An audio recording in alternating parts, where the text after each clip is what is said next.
Hey there, Becky here. Can we talk about your headshots? Have you ever had to send a designer your headshot or your employees' headshots for the purposes of going in a brochure or on a website, directory, book cover, you know the drill. And your designer repeatedly asks you, don't you have a better image? But you're not sure why the image you sent isn't good enough. Maybe you also heard the sounds of your designer hitting their head against the wall repeatedly in the background. After all, you look great in that photo, and it looks plenty big enough on your screen. But you still hear screaming in the background every time you try to talk to your designer, so you suspect something isn't quite right. Please understand that we designers are delicate creatures, and images that aren't quite right can make our heads explode.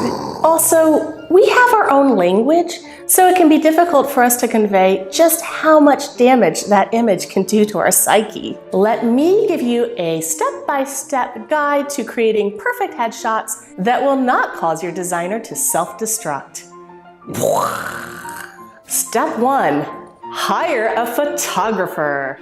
If you're professional enough that your headshot is appearing on a brochure or a book cover or a website or even in a PowerPoint, show yourself some self-respect and get a professional headshot taken. And this goes for employers as well. Schedule a day to bring in a photographer, give your employees plenty of advance notice, and also schedule a makeup day with the same photographer for those employees that can't make it the first time around. Do this every year to accommodate new hires and people who change their facial hair. Some things to keep in mind when you hire a photographer. Make sure they can provide a backdrop if necessary, so you don't have to have your photos taken in front of the bathroom door.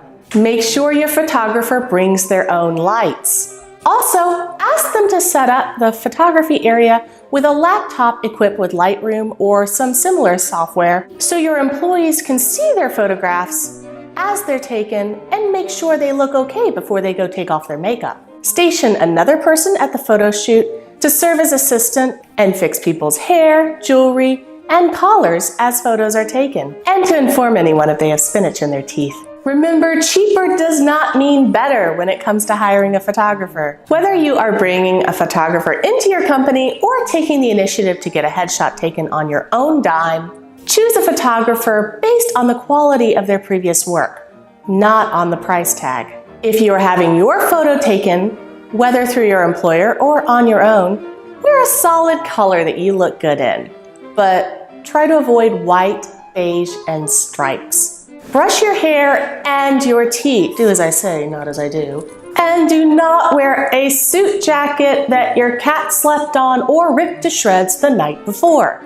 Ever photoshopped cat claw marks and dander out of a suit jacket collar? 'Cause I have. If you cannot hire a photographer, okay, seriously, it's just easier to hire someone to do it. And let's think about it. That 80 or 100 bucks that you're spending on that headshot is gonna save you so much agony in the long run. Plus, you'll probably end up using that photo for the next 10 years.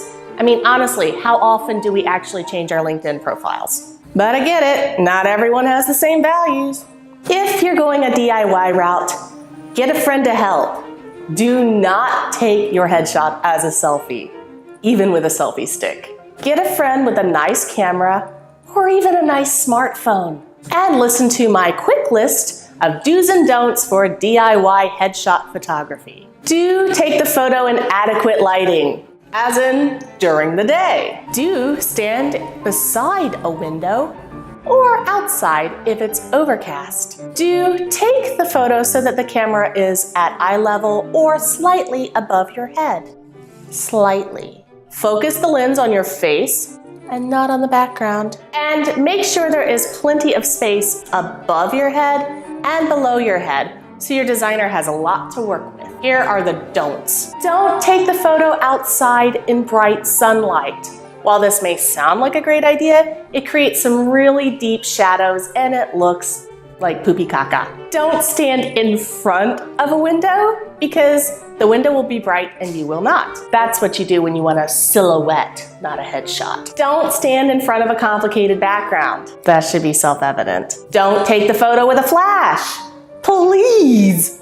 Ooh. Don't take the photo at someone's wedding. Don't take the photo in a bar. Don't take the photo with someone else's beefy arm around your shoulders and neck. Don't take the photo while driving. Don't take the photo with a digital camera from 2001. And don't have someone shorter than you take the photo. I wouldn't mention it if I haven't had to work with it. Whew, you got all that? Let's move on to step 2. Step number 2, keep your files at the highest resolution possible. And let me explain what that means. When you receive your headshot, either from your friend, and make sure they send it to you at actual size, or from the professional photographer, be sure you keep this original file as is and never touch it. Keep it in a nice little folder, locked away, perhaps in a secure Dropbox, so that you will never, ever overwrite it. If you need a smaller version of it, or you need to edit it, make a copy of it first, and then edit the copy. You might find you need multiple versions of the same headshot. One for PowerPoints, one for your social profile, one for your byline, one for your book cover. That's fine. That means you have the same headshot in multiple formats, but you still have your original locked away. Step 3, send the designer the file in the format they need. Your headshots could end up in all sorts of interesting places. So here's a quick rundown of the criteria of your file based on its in use. Digital headshots. If your headshot needs to be used for a digital display, it should be about 1,000 pixels wide at 72 pixels per inch. This means it can be viewed at least 500 pixels wide for Retina displays, and it will look great on a PowerPoint. A website might only allow for a headshot to be 400 pixels wide. That's fine. That's why a professional designer is uploading it. They know how to compress it just right. When in doubt, look at the file size of your headshot. Is it at least 300K?